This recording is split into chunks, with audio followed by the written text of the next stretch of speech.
Hi, everyone, and you're listening to Matriarchal Voices by the Matriarchy Times. We pride ourselves on asking deeper questions where they need to be asked and telling stories that matter. Today, I have with me Marty Pack, and she's the founder of Wail of a Tale. And she is a filmmaker, a public health expert, and her work is all about not just raising awareness, but actually doing something about the problems that she speaks about. So she likes to hold people accountable. She tells the truth, and her conversations have helped me. I've spoken to her before, and what I know about her is that you should listen to her because she doesn't leave any room for interpretation. When she talks about an issue, she'll tell you exactly what is what. And you honestly, if you listen to her, you don't have the choice of disagreeing with her. So I hope that you enjoy this conversation. Hi, Marty. Hi, thank you so much. I hope my kids watch this. They're always disagreeing with me. But thank you. Thank you for having me on. I really appreciate it. Everyone at Whale of a Tale is excited to be doing this. So thank you. So, Mari, why don't you tell us first about yourself a little bit? I just introduced you as the founder and CEO of Whale of a Tale, but what is Whale of a Tale and what do you do? Whale of a Tale, and that's Wail, like the Banshees. We are we are an educational documentary film organization. We are a nonprofit 501(c)(3). So uh, the origin story of Whale of a Tale, I'll give you that brief story, and if I go on too long, please reel me back in. But it started the first week of the pandemic, actually. I was moving from Ohio to Colorado to work on a second master's in public health. My BA is in communication production. My MA is in political science.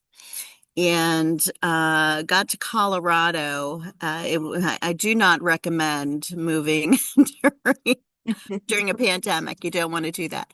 But got there and took a job at my local public health office, uh, and was doing COVID investigation and COVID education. So while I was there, we all remember those early days, how crazy it was. But what I noticed is people who I was talking to, um, some of them were not recovering or got better, but then were sick again. So that was very concerning. And the middle of 2021, I kind of saw the trajectory of how our government in the US and governments around the world, except for China, was going to handle, right, was going to handle mitigation. And I knew that we were going to have a problem. And unfortunately, I have been proven right. So Mm. December 31st, I quit my job in public health and started this nonprofit, Whale of a Tale, to really tell the stories of people who were not recovering from their COVID infection or recovered, but then, something was wrong. So they had symptoms that could not be explained by anything else other than the COVID infection.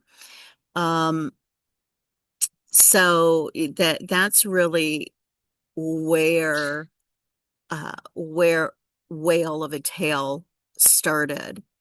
Um, I have done two prior films, and what I do, I'm really an academic at heart, and all of my academic research really ties in with the films that I'm doing or the subject matter that I'm looking at. Um, Mhm. so with I'm sorry, I lost my train of thought. So my That's first okay. film, yeah, my first film looked at education policy in the US when my kids were little in second and third grade, and the Mhm. testing movement that came in. It was policy analysis. I saw the pressure that we put on these little kids to perform, right? Uh, the testing movement wasn't about um, it was about raising test scores, but the way they went about it, the real reason for these policies was to pull money from public education and put it into private hands. At the start Mhm. of this movement, they were closing down schools in Chicago uh, based on these test scores. So it really was about uh, privatizing our school system, which of course always goes back to marginalized communities and the effects on these marginalized communities, um, which was pretty devastating at the time. This film was the first to show the school to prison pipeline. I'm very proud of that work. And it was used to educate the Chicago Teachers Union and members of the public to really build up that political pressure um, to uh, to change policy, and it worked. I was just a piece in the puzzle of a very large advocacy group, but I'm very proud of how we helped push that to the forefront. So it's called the testing movement. It's called The Takeover of Testing, and everything can be found on our website, Wail of a Tale, Wail of a TALE.org. Please go follow us, learn, We'll educate definitely yourselves. we'll definitely add the links to all of this in the description under this video, so don't worry about it. Sweet. Awesome. If anyone wants to visit, they can just go there and easily get to you. Um, okay, so now we are going to talk about the public health system, which is your current focus. And I would invite you now to give your opinion on how the Trump-led administration has been affecting this and has brought it to your attention. Yeah, we kind of health policy is really now what I'm looking at. And it was honestly, it was bad enough under the Biden administration when it came to their performance regarding COVID and COVID mitigation. Um, so I knew with the Mhm. Trump coming in that we have a whole nother, you know, can of worms open that we have to unfortunately deal with. So when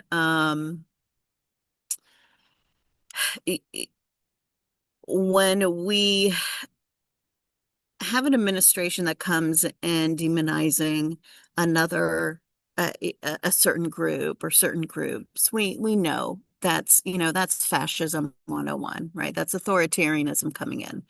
So the focus we switch focus to look at HHS and the dismantling really of our public health system, and what that looks like. So Robert F. Kennedy Jr., as I like to call him, was confirmed in February of 2025. And since then, it's just been a series of layoffs of seasoned, serious, these are serious people who've dedicated their lives to helping protect the health of our nation. So he got rid of them, right? Um, the attack, he's cut research, funding. They've pulled back funding. They've just canceled $500 million in mRNA vaccine contracts. So M mRNA is is what happened is what they use that mechanism for the COVID vaccine, right? Uh-huh. So he's cutting this funding, saying that these vaccines aren't safe, pushing Okay. his agenda, the anti-vax agenda, which is going to kill people, right? It's Mm-hmm. going to uh, it we are going to become more unhealthy. You're going to see chronic illness developing. You're going to see um, people, our life expectancy dropping even more so. The US, I believe it's 6 years. Our life expectancy is 6 years less than other developed countries. Um, Mm-hmm. you're going to see that continue to decline. Um, he dismissed and I want to say their name right because I will not remember, but the Advisory Committee on Immunization Practices, who really and these are the seasoned professionals who develop vaccine schedules for children, who oversee immunizations um, for the public, right? Who really study this and know what they're doing. He Yeah. fired them all. He got rid of them all and replaced them replaced them with anti-vaxxers, people who really kind of insert that hesitancy in these, life-saving, reliable, and proven um, mitigations that help us stay safe. So that's a JFK or I'm sorry, RFK Jr. in a nutshell, and what he's doing. And it's frightening. It really, I'm genuinely scared that individuals who are not paying attention or don't have the money. We're talking about rural health, um, hospitals closing. Uh, these individuals who live in places that already don't have the infrastructure or uh, or the infrastructure or expertise in rural communities here in the US, this is just going to compound that problem. Mhm. So anyway, okay. Did I answer your So, question? Did what? yeah, just to build on that a bit, it seems that Trump's policies, while affecting the health system with assistance from other people who are thinking along the same lines as him, are somehow uh, targeting minorities and people who are disadvantaged already. What do they hope to achieve from this other than building a country of invalids? And in the long run, don't you think that there would be at a disadvantage when most of the nation is unwell or unable to support development or be employed? No, and I'll tell you why. Hmm. When you have a sick population and when you have people struggling to survive, right? When you're trying to keep a roof over your head, but your kid is sick, so you have to miss work.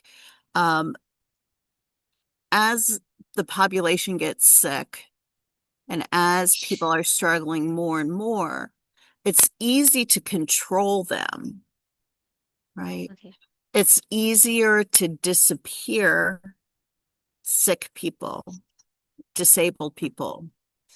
That is what fascist governments do, right? They want to control the population. They want to um, get rid of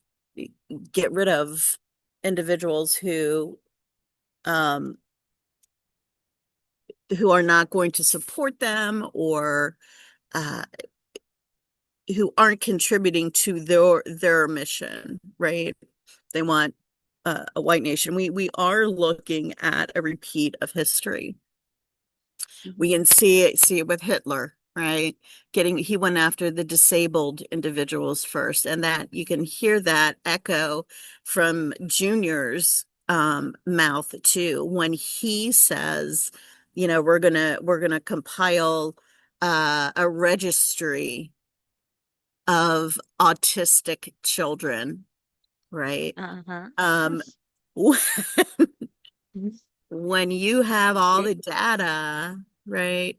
When you have all the data that's easily accessible, you can target specific groups to get rid of them. And that unfortunately has happened.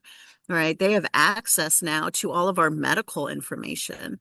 So there's no longer any privacy. They can pull you up and look at it and and disappear you. And that is what's happening. We saw it with Hitler, we saw it in Hungary. I just want to say my political science thesis I was writing it watching Orban take down Hungary in real time. Oh, So my thesis looked at really domestic violence in Eastern Europe through the lens of Catholicism and Orthodoxy. And I know that's a lot,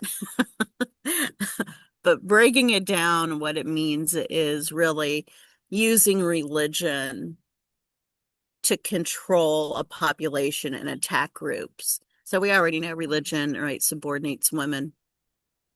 I think we're the majority of us already, understand that or maybe not. That's just from my perspective. Understand that, religion is used to subjugate women, to fit us yeah, into those definitely. boxes, right? We have roles that we all need to fulfill and be, and LGBTQ don't fit into those boxes. And we're at a point, I think, in history where we have evolved, where number one, we don't need to be in those boxes.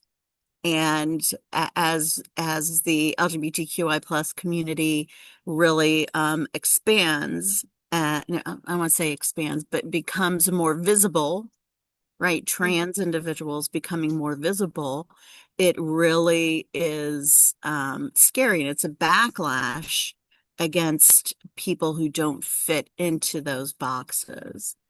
So all of that said, right, Orban really focused on laws about LGBTQI plus and transgender people wanting to transition.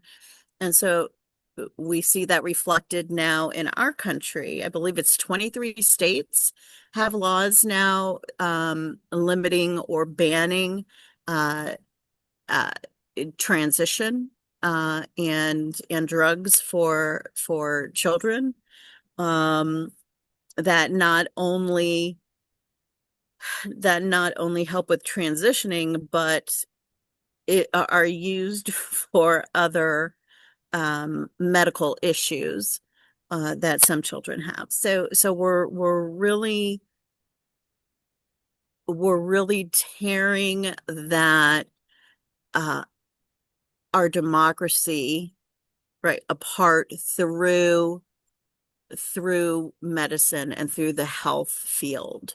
If we don't allow um, people to get vaccines, if we don't allow people to transition, if that's who they are, we are really demonizing.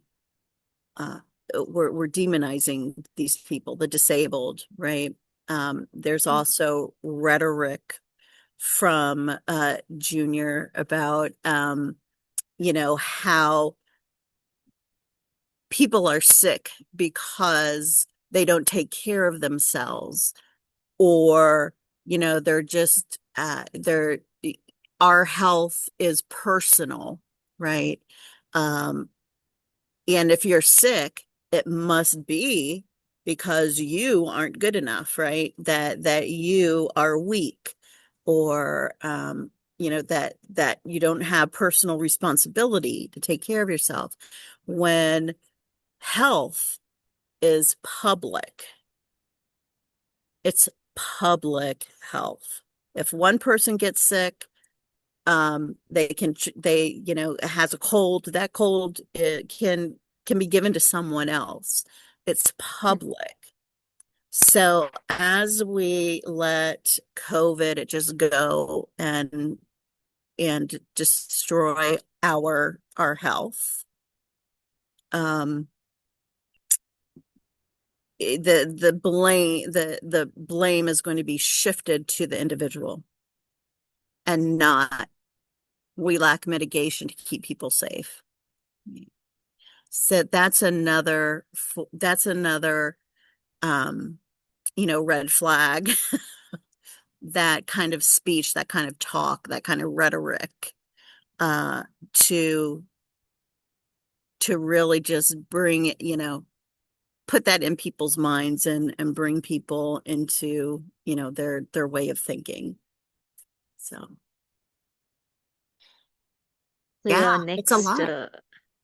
yeah, your next documentary is going to be Unhealthy Cuts, which is about the administration and what exactly they're doing when they cut funding to different sectors of public health and education, and what you are on a limited time schedule, I believe. You have a vision to expose this before a certain time, within a certain time frame. So, how are you doing? Are you on schedule, or is everything going we to work out?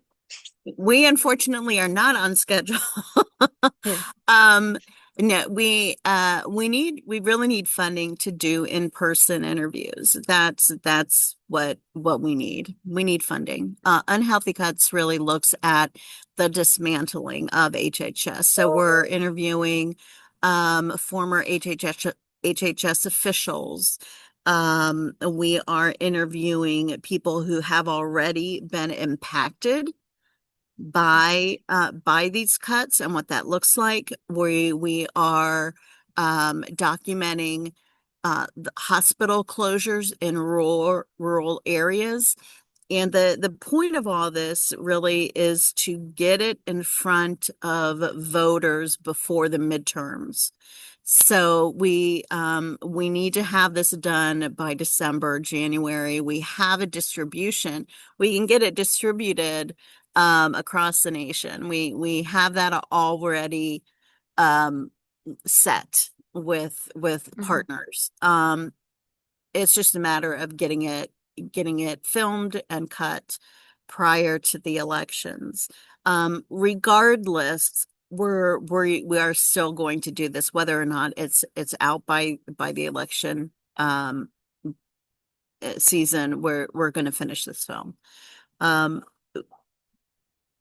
and I want to I want to really just have everybody listening understand too.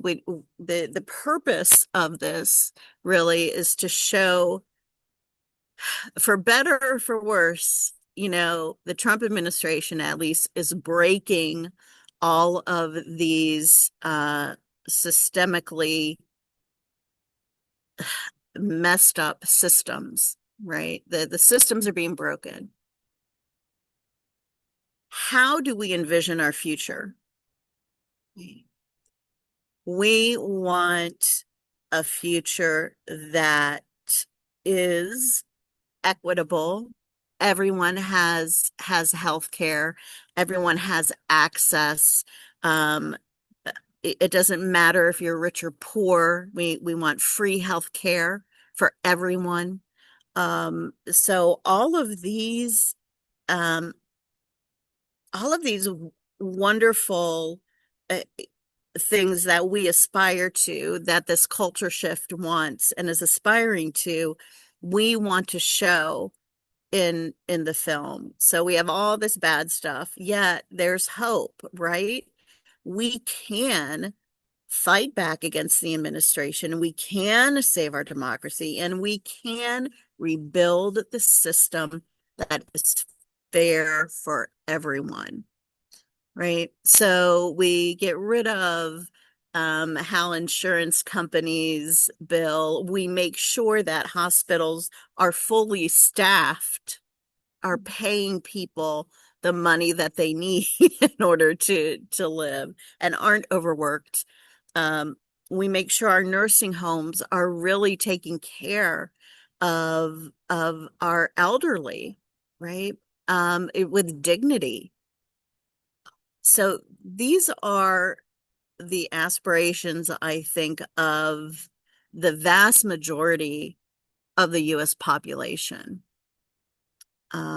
So there's a lot of gloom and doom right now, and it is warranted. However, there is light if we all use our voice, if we all stand up to the administration and we keep on fighting. Um, we have to, the number one priority is holding on to this democracy. And I strongly believe that we can do it. We need people out there. Use your voice. My goodness, use your voice. Um, and and so that's that's my message, really, I guess. Okay, I Did hope I answer your question? everyone. Yeah, I was hoping to hear that you were on schedule actually, so I'm a bit Me too.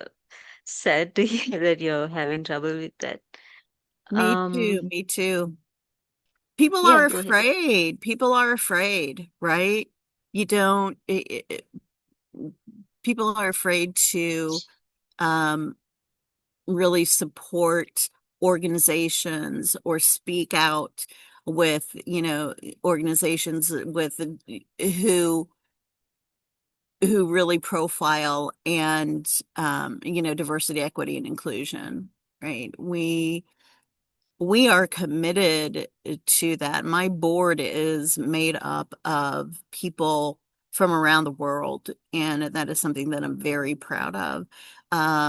We intentionally bring aboard people who have that same outlook that we do, that we need diversity. Every religion, race, we need those perspectives, because if we are to rebuild and make this look equitable, we need people from all walks of life in leadership positions and working towards that goal. Right. So people are afraid, really. And we have a few irons in the fire, so we'll see what pans out. But regardless, we are doing interviews, and those are going up. Our new series, Cutting Costs, Cutting Lives, will be coming out on August 15th, where we're interviewing people with disabilities, people who have been fired from their political jobs, and academics who really can do a good job of explaining uh, what we're looking at now. Um, so so we will be getting the message out one way or another. So when it comes to working with you, you said people are afraid. What exactly are the reasons that are causing them to be afraid of working with you? Or not working with me, but donating, Oh right, yeah. or collaborating with Mm. us because of the Trump administration really coming down on these organizations that do include people of different backgrounds, right? The Trump administration wants, you know, has has done so much really to destroy that. Um, and if you're afraid that you're not going to get the funding, like, you know, any number of universities, Mm. right? You have to kowtow to the administration so you can survive as a university, right? Or survive politically. Whatever, you really need to be spouting the same rhetoric as they do, or else they will come after you, right? Mm. So if there goes a plane. Um, so if we don't have enough voices or enough will to talk about these things and get this out there, then we're done as a country. Um, they are now hiring 18-year olds for ICE. Wow. So yeah, yeah. They are giving individuals a $50,000 sign-on bonus. Your student loans are forgiven, and you're paid a very good salary to go and pull people off the streets. And with the passage of the big beautiful bill, that's not what I call it, but the passage of that bill has given them the money to really enforce this disappearance, right? To really put into place a controlled society, right? They're going to sow that fear. They're going to pull people off of the streets. Um, and that's a very scary thing. That's a very scary thing to be happening. Uh, and I understand why larger organizations wouldn't want to give money to smaller organizations like us, or people speaking up out against Trump, because there because he has control, right, of the purse strings, even though a president does not have legal authority to cancel, to pull back money, etc. That's what he's doing. And we're going to see we'll see the lawsuits, how they play out. Um, and unfortunately, I truly believe that our Supreme Court is compromised. So the the fact of the matter is, we have the midterm elections really to turn this around. Um, we can do it. We can totally do it. But we need everybody's voice. We need to make sure that voting is not rigged in the favor of this authoritarian government, like in Hungary, like in Russia. Uh, and if we don't take back the House and Senate in at the midterms, um, I don't believe that we are going to survive. Um, which is why we would love to have this piece as a tool to use to educate people who are not paying attention, or just aren't convinced that this is not politics as usual.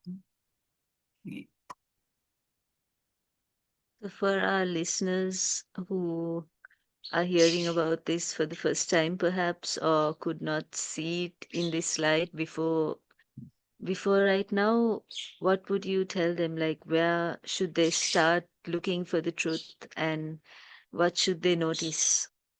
Uh, I highly recommend listening. You can find her on YouTube or Facebook, Heather Cox Richardson. She's fabulous about connecting the history to what's happening now. Um, she's a phenomenal historian. I strongly recommend following her for accurate facts and information, right? I would I would watch Democracy Now! They are on YouTube. They are not social. They're not mainstream media. Our mainstream media is compromised also. They're not giving you the full picture, unfortunately. Um, their Under the Desk News on TikTok is really good. But I would encourage people to develop their critical thinking skills. So someone, really, if someone tells you something, when we say, do your own research. Well, where are you going to do your own research? I highly recommend um, going to like a Google Scholar, and uh, don't use GPT to pull research. You need to go to Google Scholar, or it uh, if you're in school libraries, go to the library. Ask your librarians to help you find good researched information. Utilize the library. We need people in there really, really educating themselves, um, to really understand the bigger picture of the world and what we're looking at. But specifically, Heather Cox Richardson, I strongly recommend her to give you a good picture. Okay, thank you. I hope that people will look into that and see. So, And Marty, fo- thank you so much. Yeah. oh, I was gonna say, and follow us. We post research every Friday about COVID and long COVID and what it's doing to our bodies, and interviewing some really really cool people who will also um, help you understand the bigger picture as far as health and how it's being used to dismantle the U.S. So just wanted to get that in there one last time. No worries. I'm glad that you did.